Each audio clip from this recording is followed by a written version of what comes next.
반갑습니다. 역사탐정입니다. 이번 영상에서는 천부경에 대한 말씀을 드리도록 하겠습니다. 천부경이라고 하면 우리가 잘 알고 있는 것처럼 여든 한자의 짧은 문장 속에 많은 내용이 함축되어 있고 상징적이어서 이것에 대한 내용을 제대로 알 수가 없다. 또 대종교의 경전 중의 하나로 난해하고 신비함을 담은 것이기 때문에 이것을 현재 우리가 이해하기에는 좀 어렵다 하는 그런 상식적으로 그러한 인식을 갖고 있는 것이 사실입니다. 하지만 이 천부경에 있는 내용은 사실은 살펴보면 종교적인 것도 아니고 또 그렇다고 해서 난해한 것도 아닙니다. 고대의 그러한 기본 개념을 알고 있다고 하면 그 내용을 압축해서 설명한 상당히 체계적이고 논리적인 그러한 문장이라고 볼 수가 있습니다. 그런데 우리가 그러한 고대로부터의 그러한 역사적 사실, 내용 이런 것들을 잃어버렸기 때문에 그것을 제대로 이해할 수가 없었던 것입니다. 그 한 예로 실제로 우리 눈앞에 우리가 발굴한 유물 속에 있는 글자조차도 제대로 파악하지 못하고 있는 것이 오늘날 우리의 현실입니다. 그래서 먼저 이 천부경을 이해하기 위해서는 이전 영상에서도 말씀을 드렸지만 여기에서는 기존에 알고 있는 천부경과 또 새롭게 고려시대 때의 고려말 충신 민안부라고 하는 분이 남긴 것으로 전해지고 있는 이러한 천부경에 대해서 말씀드리도록 하겠습니다. 자, 여기에서 우리가 천부경이라고 하면 이것을 그냥 숫자로만 이렇게 여기고 있습니다. 숫자와 다른 것이 결합돼서 어떠한 특수한 그러한 뜻을 나타내는 것을 알고 있고 이것을 추상적이거나 또 이것이 아주 심오한 음량 이론이라든지 이런 것을 적용시켜서 설명을 하기도 합니다. 하지만 이런 것들은 사실은 천부경과 관계가 없죠. 왜냐하면 음량 이론이라고 하는 것은 전국시대 말기 한나라 이후에 성행했던 그러한 사상이기 때문에 또 그러한 해석이기 때문에 이것은 천부경은 그거보다 한 2000년 정도 되는 그런 시차를 보이고 있는 그러한 초기 형태의 글자이기 때문에 그 해석은 사실은 적합하지는 않은 것이죠. 이게 결론적으로 말씀드리면 이 천부경은 고조선 시기에 고조선이 어떻게 시작이 되었고 어떻게 고조선이 이렇게 운영이 되었느냐 하는 것을 알려주고 있는 실사판입니다. 이것은 상징도 아니고 추상적인 것도 아닙니다. 그래서 기본 개념에 대해서 제가 먼저 여기 설명을 드려야 그것이 제대로 이해되실 것 같습니다. 먼저 말씀드리겠습니다. 간단히 요약하면 이렇습니다. 최초의 고조선은 이렇게 천신 하나님으로부터 시작되었습니다. 이 천신 하나님 이전에는 신석기 시대로서 철기 문명이 없었습니다. 그런데 이 천신 하나님 신농 임금님이 들어서면서 이분이 불을 다스리게 되었고 또 이분은 그 불을 가지고 각종 관직의 이름을 삼게 되었습니다. 그리고 신농 하나님 스스로도 자신을 불 중에서 근원이 되는 태양으로서 이렇게 상징으로 삼게 되었습니다. 우리는 이것을 토템이라고 부릅니다. 그리고 이것을 보다 구체적으로 표현한 것은 불꽃입니다. 그래서 태양신이기도 하지만 이 불꽃은 오늘날 우리에게는 이렇게 점으로 되어 있지만 주자입니다. 이것이 불꽃 주자입니다. 주인 주자도 되고 불꽃 주자가 됩니다. 그래서 이 내리근 이 시칭은 그분의 이름, 그분 한 분을 나타내는 다른 사람들은 이것을 가질 수 없는 이분만의 상징입니다. 그것을 특정할 수 있는 그러한 부호이기 때문에 이것을 시칭이라고 합니다. 그 다음에 이분은 청동기 그 문명을 시작했기 때문에 불을 다스려야 했습니다. 불이 그만큼 올라가야 자연 상태가 아닌 인위적인 그러한 불을 다스리는 기술이 있어야 되기 때문에 그 불의 근원인 이 태양을 토템으로 했고 또 그것을 보다 구체적으로 불로서 표현을 했습니다. 그렇기 때문에 신이라고 하는 이 글자는 시칭이고 이것은 족칭이 됩니다. 족칭이라는 건 뭡니까? 그 구성원, 그 가족이든 민족이든 부족이든 그 일원이 되는 거기에 소속된 사람들은 공통적으로 이것을 표현할 수가 있었습니다. 그러나 여기에 있는 수직선, 신이라고 읽는 이 수직선은 이분 한 분만에게 사용될 수 있는 것입니다. 이 자손들은 이렇게 알이라든지 불꽃이라든지 이것으로 자신을 표현할 수가 있습니다. 자, 그래서 그 자손 중에서 최초의 자손이 되는 따님은 이렇게 이 신이라는 아버지의 아버님이 되는 천신 하나님의 90도로 옆으로 이렇게 뉘어서 이분의 따님이다 하는 것을 나타내고 있습니다. 그 다음에 아드님이 또 한 분이 있습니다. 이 두 분 사이에 사손으로서 이렇게 표현을 합니다. 그래서 이 세 분, 이것을 나타내는 그 하나의 부호가 바로 삼각형이 되죠. 그래서 이것은 삼신을 모신 집, 이런 얘기가 됩니다. 그리고 그 문자 초기에는 이 표현하는 것이 이제 비로소 출발했기 때문에 숫자라고 해도 이것이 기수냐 서수냐 하는 것에 대한 구별을 할 수가 없었습니다. 아무튼 그래서 그런 그 표현의 맥락을 보고 이것이 기수인가 서수인가를 판단해야 됐던 것입니다. 그리고 이분이 이 최초의 시조가 되는 천신 하나님이 자신을 태양신 혹은 불 해서 이분이 문헌에서는 불꽃 염자, 불을 두 개를 이렇게 하고 불꽃 염으로 해가지고 바로 염제, 이런 불임금 이런 내용으로 기록이 되어 있습니다.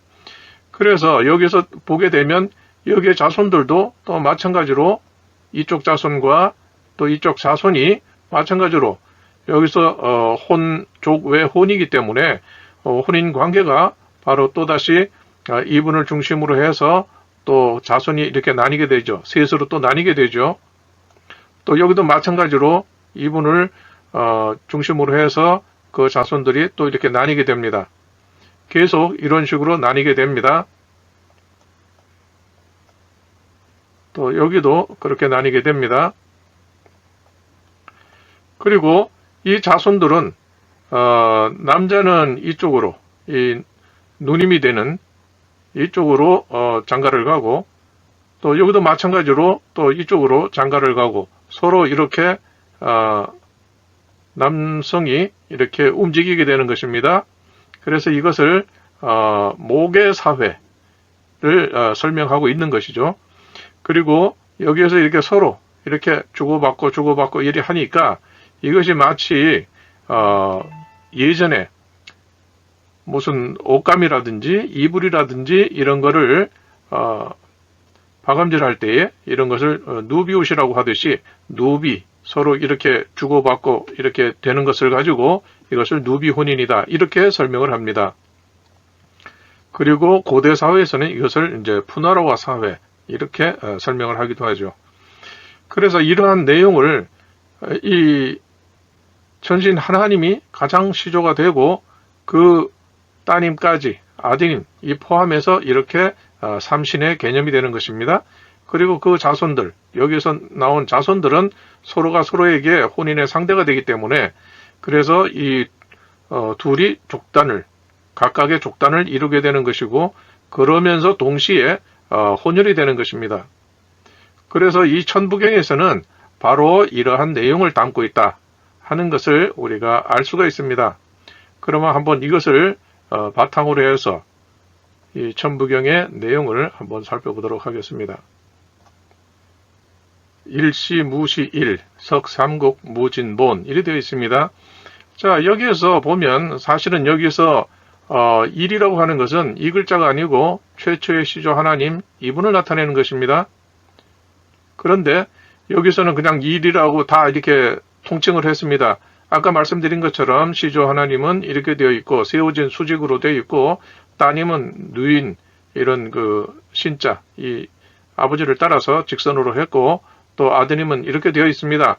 그래서 이것이 각각 다르게 이렇게 각도를 다르게 해서 직선으로 표현을 해야 되는데 여기에서는 그냥 이렇게 다 세분을 이렇게 했습니다.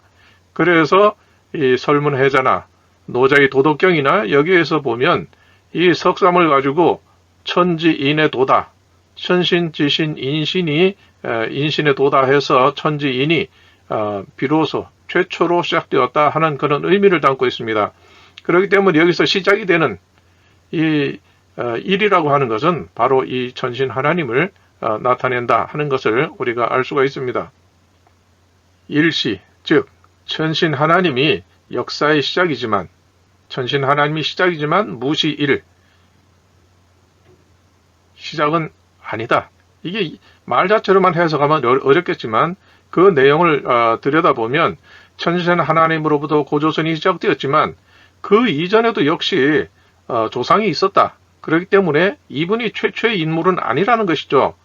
하지만 역사상 나라를 열었다. 그 이전은 부족이었을 테니까 여기서는 나라를 열었기 때문에 그런 나라를 연 최초의 인물은 천신 하나님이고, 그렇다고 해서 이분이 최초의 그 시조는 아니다. 시조이면서 시조는 아니다. 그러니까 공인된 시조이지만 어디 이렇게 계속 조상으로부터 혈통을 이어받다가 이분이 비로소 고조선을 시작한 천신 하나님이다 하는 그런 내용이죠. 그래서 석삼국 무진본 해가지고 이것을 셋으로 나뉘게 되면, 나뉜다는 건 무엇입니까? 아까 말씀드린 것처럼 여기에 따님과 아드님을 이렇게 자신의 시칭을 변형을 시켜서 이렇게 삼신의 개념을 만들었던 것입니다. 그렇기 때문에 이 삼신으로부터 비로소 혼인 관계가 시작이 됩니다. 혼인의 상대이면서 또 하나의 가족이 되는 것입니다. 하나의 일족이 되는 것입니다. 그러니까 이 안에는 여기 뉘조 같은 경우에는 이렇게 되어 있지만 여기에 또 황제와 결혼을 했기 때문에 족 외혼으로 되었고, 또 여기서도 마찬가지로 황제 쪽에 그 어떤 인물이 이제 또 이분과 혼인을 해서 피가 섞이긴 했으나 어차피 고대에는 다 족외 혼을 했으니까요. 그래서 여기에서 이 천신 하나님의 직접적인 유전자가 있는, 유전자를 나누어 받은 그러한 자손들에게만 이러한 해에서 났다든지 그 다음에 이렇게 불에서 태어났다든지 하는 그러한 내용들을, 그러한 그 토템을 허용해 주었던 것입니다. 그러면 천신 하나님이 위에도 또 형제들도 있었을 테인데 이분들은 그러한 그 토템을 사용하지 못했던 것이죠. 그러니까 고조선이라고 하는 것은 신농 하나님의 유전자가 전해진 친손, 외손, 이 직접적인 혈통에게만 이렇게 아래서 태어났다는, 태양에서 태어났다는, 또 볼임금의 자손이라고 하는 그러한 표현을 허용했다 하는 것을 알 수가 있습니다. 이 천신 하나님의 이 시칭을 나뉘어 받아서 이렇게 셋으로 이렇게 나뉘어지는 것이죠. 그렇기 때문에 이 정점에 있는 분들은 삼신이면서 그 삼신 중에서 천신 하나님이 그 정점에 있는 것입니다. 그래서 여기서 보면 천신 하나님이 처음으로 이렇게 나라를 열었지만 그 위에도 조상이 있었기 때문에 첫사람은 아니었다. 이 천신 하나님을 셋으로 나뉘게 되면, 바로 이 삼신이 되게 되면 그 근본은 다함이 없다. 근본은 영원히 지속될 것이다 하는 그런 얘기가 되겠습니다. 그래서 천11, 지12, 인13 이렇게 되어 있습니다. 이것은 무엇입니까? 천이라고 하는 것은 천신, 삼신 하나님 중에서 최초의 인물이고, 지신이라고 하는 것은 천신 하나님으로부터 나온 따님으로서 두 번째 인물이고, 인13 이것은 천신 하나님으로부터 혈통을 이어받아서 세상에 나온 세 번째 인물이다. 이런 얘기가 되죠. 곧 삼신에 대한 그런 설명이 됩니다. 그래서 일이 쌓여서 일이 더해져서 10이 되고 10으로 커지고, 이것은 천신 하나님과 뉘조가 부계와 모계의 최초의 인물이 된다는 것이죠. 뭐 이것이 변해서 화삼, 즉 3이 된다. 이것이 변해서 바로 이 인물이 나오게 된다. 이 인물이라는 것은 무엇입니까? 바로 천신 하나님의 아들인데, 천신 하나님의 아들로서 태어난 세 번째 인물이고, 그리고 이것이 3으로 이렇게 나타나게 된다. 즉 이것이죠. 삼신이 어떻게 시작되었는가 하는 것을 여기서 설명하고 있습니다. 그 다음에 여기서 보면 천 2삼, 지 2삼, 인 2삼 이렇게 되어 있습니다. 이것은 무엇입니까? 하나님으로서 두 번째의 인물, 삼신, 또 이것도 지신으로서의 삼신, 인으로서의 두 번째로서 삼신. 이것은 무엇입니까? 이것은 최초로 시작된 이 예에 따라서 이 상대방도 또 그러한 똑같은 그러한 체계로서 그러한 그 혈통을 지속하기 때문에 결국은 삼신으로 시작된 이것이 상대에게도 역시 마찬가지로 적용이 됨으로써 이것이 삼신, 또 이쪽에 삼신에 해당하는 또 그러한 세 분 해서 합해서 6분이 되는 것이죠. 그러니까 친족과 초족 이렇게 되는 것이죠. 크다고 하는 것은 시작, 최초의 그러한 인물들을 나타냅니다. 그렇기 때문에 큰 삼합, 최초의 세 분, 또 여기도 최초의 세 분을 통해서 그 다음 7, 8, 9 이거는 영속성을 나타내는 거죠. 이 양쪽의 삼신, 또 이쪽에 또 초족의 세 분 이래 해가지고 여기에서 자손들이 태어나면서 7, 8, 9 계속 이어져 나간다. 이런 의미가 되는 것이죠. 그래서 이 세 번째 인물 다음에 3, 4라고 하는 것은 무엇이냐면 삼신, 그리고 그 다음에 또 맞은편에 있는 초족, 우리로서는 초족이 되겠죠. 그래서 이 삼신과 초족이 이렇게 운행한다. 운행한다는 것은 서로 그 룰을 따라서 남자가 여자 쪽으로 가고 또 마찬가지로 상대방도 또 그렇게 되는 것입니다. 그렇게 해서 하다 보면 5와 7, 이러한 5와 7이 이루어져서 천신 하나님의 묘한 그러한 고조선 시대의 혼인의 법이 이렇게 이루어져 나간다. 이런 뜻이 되죠. 그러면 여기에서 왜 5, 6, 7이 아니고 5, 7이냐? 그거는 대문고 문화에서 우리가 그 사례를 봤습니다. 대문관에서 본 것처럼 이렇게 톡에 보면 태양 하나가 있어요. 이 태양은 바로 천신 하나님을 나타내는 것이죠. 그 다음에 이렇게 불꽃 3개 이렇게 나타냈습니다. 이것은 태양 3개를 가진 거나 마찬가지입니다. 그 다음에 또 여기에 이렇게 하고 이렇게 나타냈습니다. 1, 3, 5, 7 이렇게 되는 거죠. 1, 3, 5, 7, 9 이렇게 해서 홀수로 나가는 것을 양수라고 합니다. 양수라고 하는 것은 바로 천신 하나님의 직계 자손을 말하는 것이죠. 자, 그러면 위에서는 내외선이 결합해가지고 이렇게 자손들이 역사를 이어 내려왔지만, 혈통을 이어 내려왔지만, 여기에서 3, 4, 바로 여기와 또 이 4라고 하는 것은 혼인의 상대가 되는 그쪽과 연합을 해서 5, 7을 이어나간다. 그러니까 조계혼을 해서 5, 7, 그 다음에 9가 되겠죠? 이런 식으로 홀수가 되는 것은 양수. 이것은 양의 숫자입니다. 양족의 숫자입니다. 양족이 먼저기 때문에 양족 혹은 이런 음양할 때 양이라고 이렇게 표현을 하죠. 양수가 되는 것입니다. 그러면 4라고 하는 것은 이건 음수가 됩니다. 그래서 이전에 천부경에서 설명을 했던 그 내용을 지금 여기서는 보완해서 지금 말씀드리는 것입니다. 그래서 여기에서는 어떤 그 고조선 시대에 으뜸이 되는 근원이 되는 세 분, 삼신에 대해서 설명을 한 것이고, 여기에서부터는 그러한 그 삼신으로부터 시작된 원리에 따라서 여기 나온 설명처럼 운, 삼사, 성환, 오칠, 일묘연 이래 되어 있습니다. 그 다음에 만왕만내, 용변, 부동본 이래 되어 있는 것이죠. 이것을 해석을 하다 보면 여기에서 연이라고 하는 것은 충만하다, 넘친다 이런 뜻이 됩니다. 그래서 3, 4, 그러니까 3이라는 것은 양족을 말하죠. 그 다음에 이것은 사돈관계에 있는 또 조계혼의 관계를 말합니다. 그래서 3, 4가 연합하여 서로 운행하여 5, 7의 관계, 후손을 잇고 그리 하다 보면 천신의 묘한 그러한 법이 충만해진다. 이런 뜻이 되는 겁니다. 그래서 만왕 만례 용변 부동본, 이것은 수없이 오고 가다 보면 그 방식은 변화가 있을 수 있겠지만 그 근본은 변하지 않는다. 이런 의미가 되는 것입니다. 그러면 여기에서는 부동본, 이 본은 바로 천신 하나님, 정체성의 인식, 그것은 그대로 남아있게 된다, 남아있게 될 것이다. 그런 얘기가 되는 것입니다. 그래서 그 근본이 뭐냐?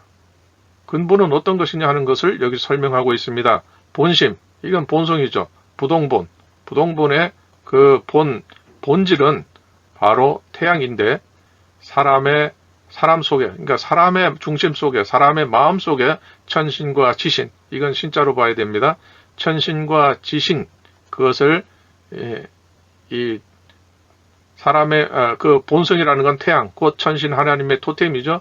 이 자손들에게까지 다 이게 아울러야 되기 때문에 이건 태양이라고 쓴 것입니다.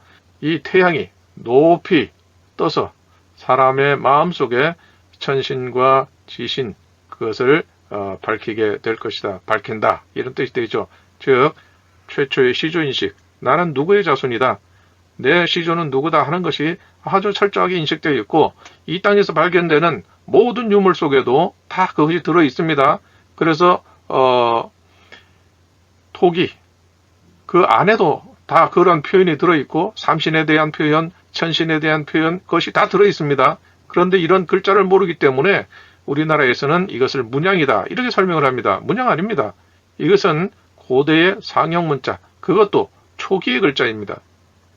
그러니까 문명이 되놓으니까, 하긴 글이라는 그 말 자체가 그린다에서 나온 것이니까 뭐 그림으로 보는 것도 뭐라 할 수는 없겠지만, 그러나 적어도 그것이 무슨 상징인가, 무엇을 표현했는가 하는 것을 우리는 인식을 해야 할 것입니다.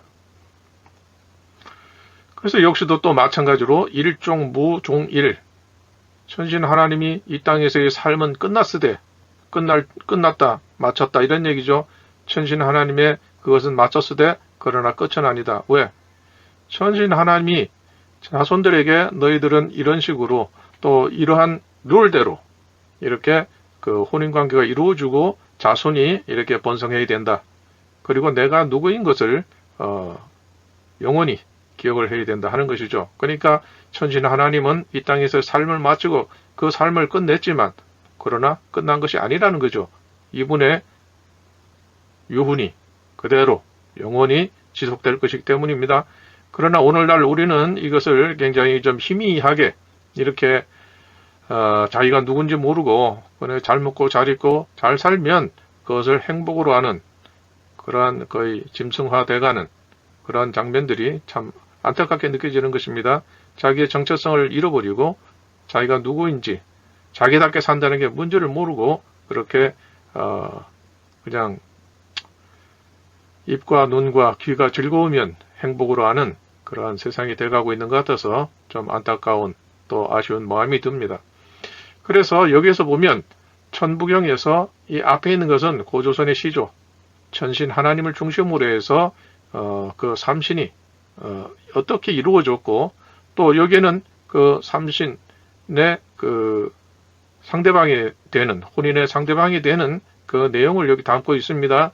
그리고 이렇게 해서 서로 천하일가를 이루어서 이 양쪽 집안이 서로 연합을 해서 이렇게 계속 이러한 천신의 법이 영원히 지속이 되면서도 그 근본은 흔들림이 없고 계속 그대로 이어지기를 바라는 그런 마음이 담겨 있습니다. 그러면 이 본성이라는, 근본이라는 건 뭐냐? 바로 태양, 천신 하나님의 토템이 되는 태양이 높이 떠올라서 그 자손들 중심의 천신과 지신이 되는 그 시조를 이렇게 밝히 빛나게 비추게 될 것이다 하는 그런 내용입니다. 그럴 때 일종무종일, 천신 하나님은 우리 눈에 보이지는 않지만 그러나 그분의 법이 계속 내려오기 때문에 이분이 끝난 것이 아니다. 지금도 계속 우리와 함께하고 또 계속 지속되고 있다 앞으로도 계속 그리 될 것이다 하는 것을, 영원할 것이다 하는 것을 얘기하고 있습니다. 그러면 이 태양을 자신의 상징으로 삼은 천신 하나님은 지금 우리 어디에 있을까요? 그것은 태극기에 있는 한 중앙에 있는 바로 이 천신 하나님이고, 여기에 이렇게 있는 것은 바로 지신을 나타내는 것입니다.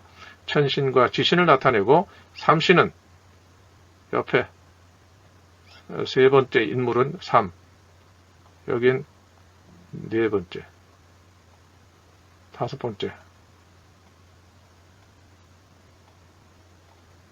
여섯 번째, 이렇게 해서 계속 천신의 그 법이 영원토록 기억되기를 바라는 것이죠.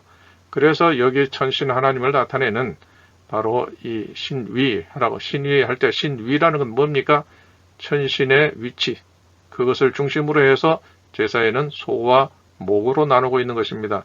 이렇게 자손들이 흩어져 있죠. 왜냐하면 고조선 시대는 목의 사회이기 때문에 그때는 남자가 장인 장모가 있는 쪽, 혼인 상대방 그쪽으로 이동을 했기 때문입니다. 그렇기 때문에 산동을 중심으로 거기에서 동쪽에서 자기의 삶을 살았던 분과 또 혼인 때문에 또 서쪽으로 가서 그쪽에 자신의 삶을 살았던 그러한 조상들이 이렇게 나뉘어져 있는 것이죠.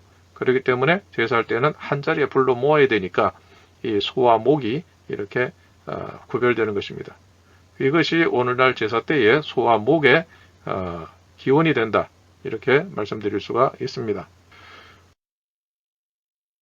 자, 그럼 여기에서 우리가 기존에 그 천부경에 대해서 말씀을 드렸고, 지금 여기선 또 다른 고려시대 때의 농은 미남보라고 하는 고려시대 때의 충신의 그 글씨로 알려진 이 내용에 대해서 말씀드리도록 하겠습니다.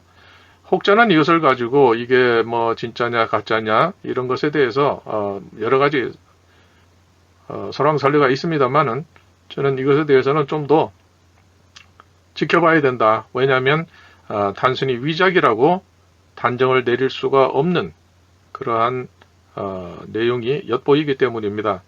물론 이제까지 발굴된 갑골문이라든지 또 청동기물이라든지 여기에 수많은 글자가 쓰여 있음에도 그 글자를 발견할 수 없었던 것이 몇 자가 있습니다. 그러니까 그것이 무슨 뜻인지 알 수가 없죠. 그러나 앞에 설명드린 천부경이 있기 때문에 그것과 대조해서 대략의 뜻은 짐작은 할 수 있습니다. 그럼 먼저 여기서 문제가 되는 장면은 무엇이냐? 일시무시, 일석삼극 이렇게 되어 있는데, 이 고대의 글자 쓰는 방식은 원래 한 줄은 위에서 아래로 내렸습니다.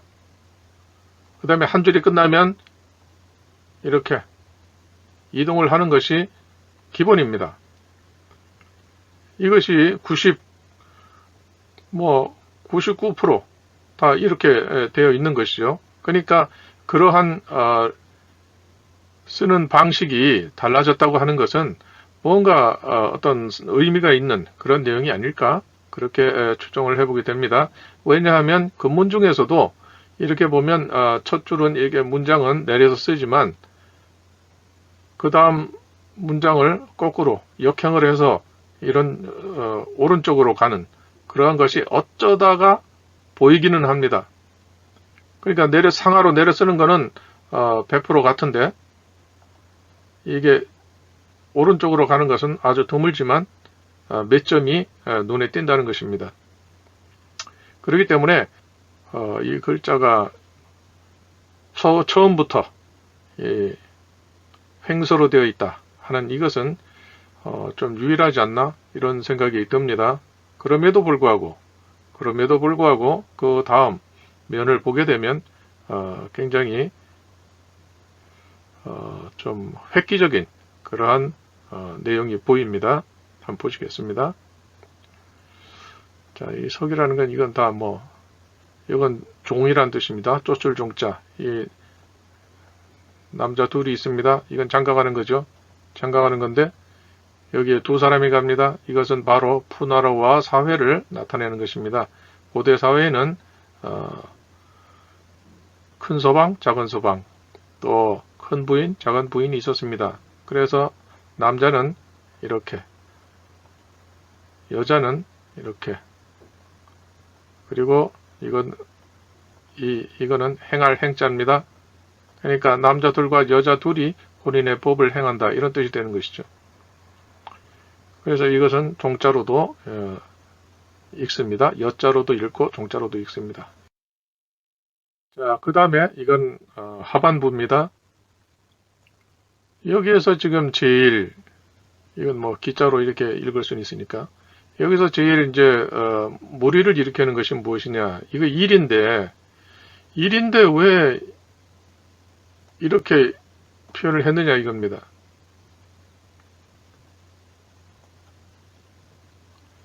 만약에 이것을 숫자로서 이해한다고 하면 이것은 10, 10 이렇게 되어야 됩니다. 그러니까 1, 10 이렇게 되는 것이죠. 그 다음에 여기에 그 다음에는 이것이 또 이렇게 되어 있습니다. 그러면 이것은 2가 되고 역시 10이 되는 것이죠. 그러면 이것은 11이 되거나 12 아니면 1, 10, 20 이렇게 읽어야 될 것입니다. 그럼에도 불구하고 기존의 천부경에 보면 이것이 그냥 단순한 1로서 이렇게 이해를 해야 되는데, 그러면 이것을 쓴 민한부 선생은 숫자를 몰라서 이렇게 썼을까요? 여기에서 보면 뭐 3도 있고 4도 있고 다 올바르게 숫자를 썼습니다. 그럼에도 불구하고 여기에서는 이 내리그은 글자를 보탰다고 하는 것은 이것은 다른 의미가 있다. 즉 이것은 숫자로서가 아니라 이것은 전신 하나님으로서 읽을 수가 있겠다. 즉 이 글자는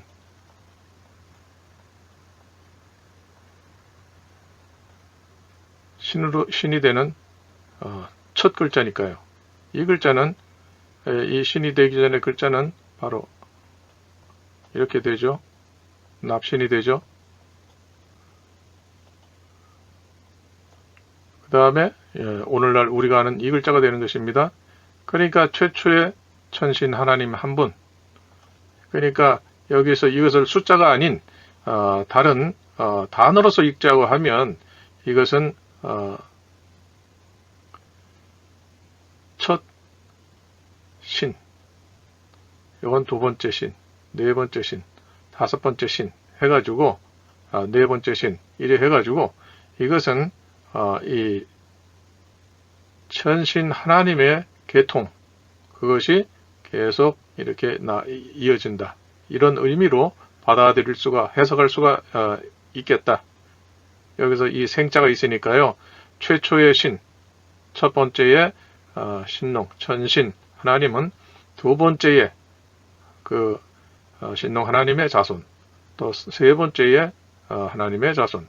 그러니까 이건 부계로서의 자손, 부계로서의 자손을 여기에 표현한 것이다.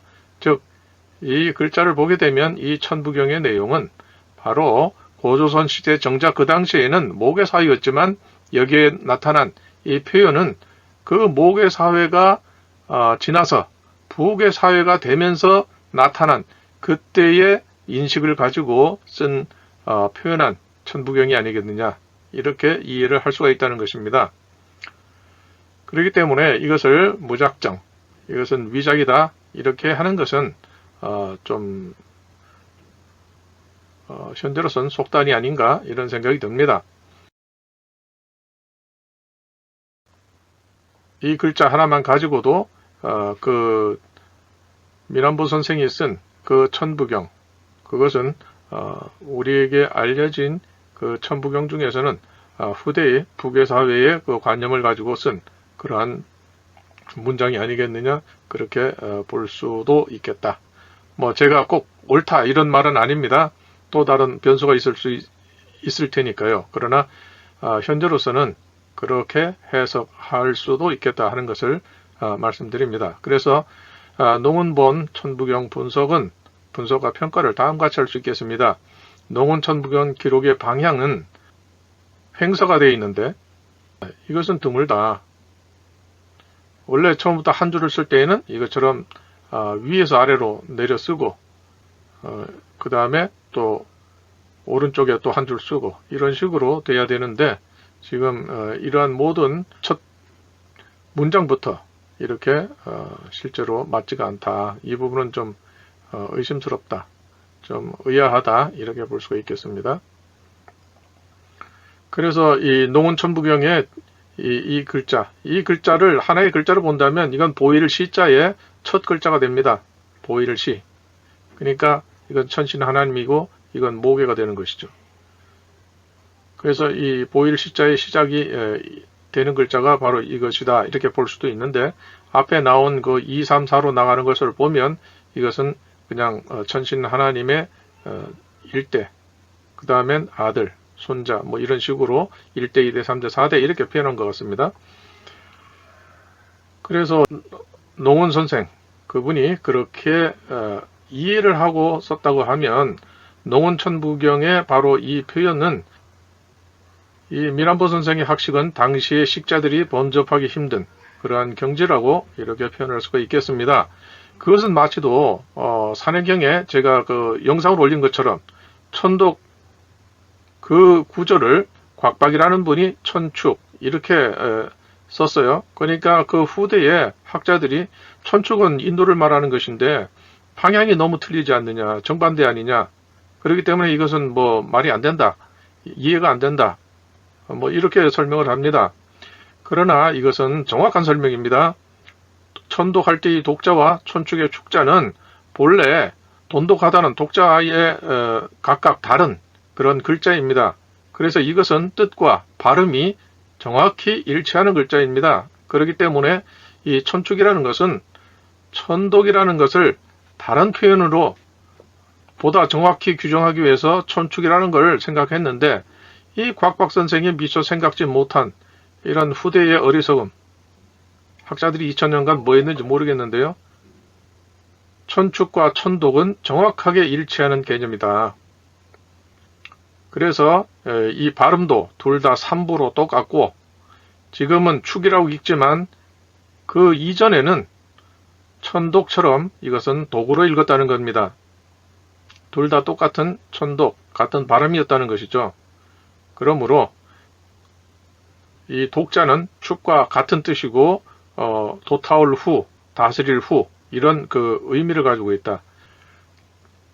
그래서 이 글자에 대해서 설왕설래하는 것은 천축을 이해 못하겠다고 하는 것과 똑같아요. 사실은 정확한 설명인데 그러므로 농원 선생의 학식이 곽박과 같은 그런 위치에 있는 그런 인물이 아니었겠느냐 이렇게 이해할 수도 있겠다. 이렇게 볼 수 있습니다. 그 다음에 숫자의 기록이 전례가 없다. 이렇게 얘기를 합니다. 이 숫자라고 하는 것은 이미 앞에서 설명드린 것처럼 숫자가 아니라 하나의 어떤 상징적인 의미, 최초의 천신 하나님.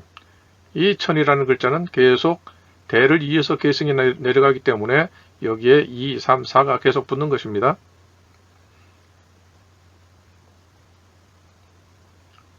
자, 이건 뭐 문장의 구성인데 통상적으로 근문이든 갑골이든 이렇게 내리 쓰고 이리 써야 되는 것인데 여기선 거꾸로 이렇게 천, 이건 해독이 안 됩니다.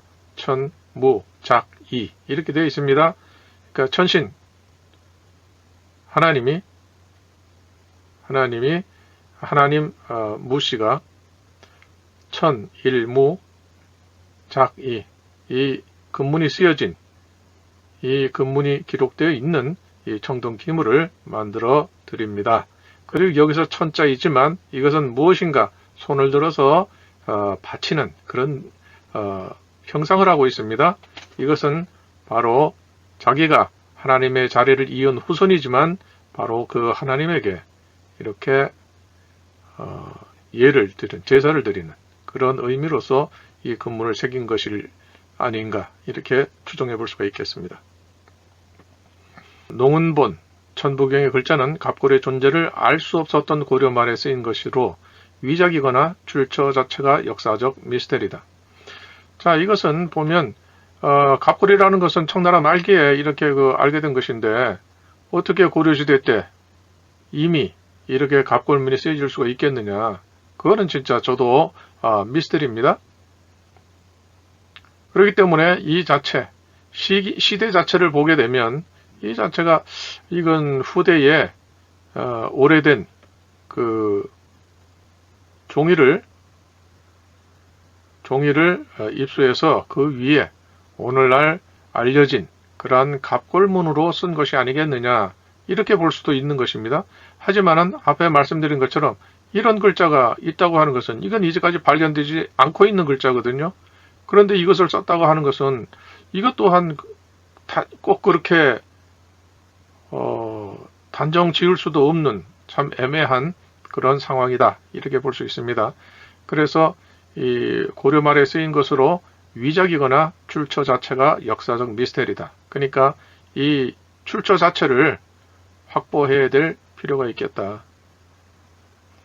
그래서 이것은 저는 아직도 좀 어느 쪽으로도 단정적으로 말하기가 어려운 그런 그 구조로 돼 있어서 이것은 좀 미스테리로 지켜봐야 되지 않겠냐 그런 생각을 하게 됩니다. 자, 여기서 보면 뭐 급문, 갑골문 어디에도 없는 글자의 출처 해가지고 이런 글자는 아직까지 없는 글자다, 발견되지 않은 글자다 이렇게 얘기를 합니다. 뭐 요거는 정확하진 않아도 뭐 비슷하고 뭐 하여튼 가까운 그런 글자는 있는 것 같습니다. 제가 검색을 해봤는데 이 글자는 이제 모르겠고요, 못 찾았고요. 그래서 이상으로서 농원천부경에 바로 이 글자 T자형의 표현은 앞뒤에 표현된 숫자들을 볼 때 숫자를 몰라서 이렇게 쓴 것은 아니다. 그러니까 다른 의미가 포함되어 있음을 알 수 있겠다. 그것은 천부경에 표현된 고조선의 핵심이 천신 하나님임을 드러냈다고 볼 수 있다. 이는 천신 하나님이 중국에서는 역사가 흐를수록 옅어지는 데 반해서 한민족의 나라는 기록과 유물에서 정확한 의미를 잃지 않는 것으로도 알 수가 있다. 이렇게 평가를 할 수가 있겠습니다. 그렇기 때문에 농원천부경은 위작일 가능성도 열어놔야 되고 또 이것이 우리가 현재 알지 못하는 그런 어떠한 루트로 입수를 해서 그것을 모사한 것으로 그렇게 볼 수도 있겠습니다. 그렇기 때문에 어느 쪽에 해당하느냐 이것은 결국은 그 결론이 나오는 근거를 확보할 때까지 지켜보는 수밖에 없겠다. 이렇게 말씀드릴 수가 있습니다. 다만 이 표현은 제가 봤을 때 굉장히 센세이셔널한 굉장히 좀 놀라운 그런 표현이었다. 이렇게 말씀드릴 수 있겠습니다. 그래서 이 천부경 이 해석을 의역을 하면 다음과 같이 볼 수가 있습니다. 천신의 역사가 처음 시작되었으나 이전에도 역사가 있었을 터이니 처음은 아니다. 이 천신의 남과 여가 더하여 삼신을 이루었으니 이 근본은 다함이 없으리라 영원하리라 하는 그런 말이죠. 이때에 우리는 자식할 때 아들 자자를 쓰는데 고대에는 자기의 친손은 남이고 왜냐하면 남에게 주니까 모계 사회로서 딴 데로 아버지 곁을 떠나기 때문에 그렇습니다. 그 다음에 사위는 아들 자자 써서 자 이렇게 됩니다. 그래서 우리가 남자 얘기할 때 이 남은 자기가 자기의 친아들이지만 결국은 곁을 떠날 그런 사내 아이고 자 하는 것은 받아들일 그러한 사위로서의 아들이 됩니다. 그렇기 때문에 우리가 사위는 백년 손님이라고 그렇게 얘기를 합니다. 이 사위가 와서 자식을 낳으면 거기서 아들은 다시 또 떠나니까요. 그래서 아들은 어디에 정착이 안 되고 세대를 달리하면서 이렇게 오고 가는 것입니다. 천신은 삼신 중 으뜸이며 지신은 두 번째이며 인신은 세 번째인데 천신에 지신이 더해져서 열십으로 커지고 부족함이 없는 이 삼이 된다. 삼신이 된다. 그래서 이건 그 설문해자라든지 또 이 노자 도덕경이라든지 여기서 보면 1생 2, 2생 3, 3생 만물 해가지고 1. 최초의 천신 하나님으로부터 두 번째 뉘조가 태어나고 뉘조로부터 뉘조가 있은 후에 그 다음에 희화 씨가 태어나고 이 세 분이 있음으로 해서 본격적인 그러한 그 혼인관계 룰이 정해져서 모든 만물이 나타나게 된다. 그 말은 무엇이냐 하면 이 만물을 낳게 된다, 태어나게 한다. 이 말은 바로 토템을 말하는 것입니다. 그때 당시에 자신을 나타내는 어떠한 상징적 중요한 그런 상징들을 이렇게 만물로서 표현을 한 것이죠. 천이삼, 지이삼, 인이삼. 이것은 제2의 천신, 지신, 인신이 있으니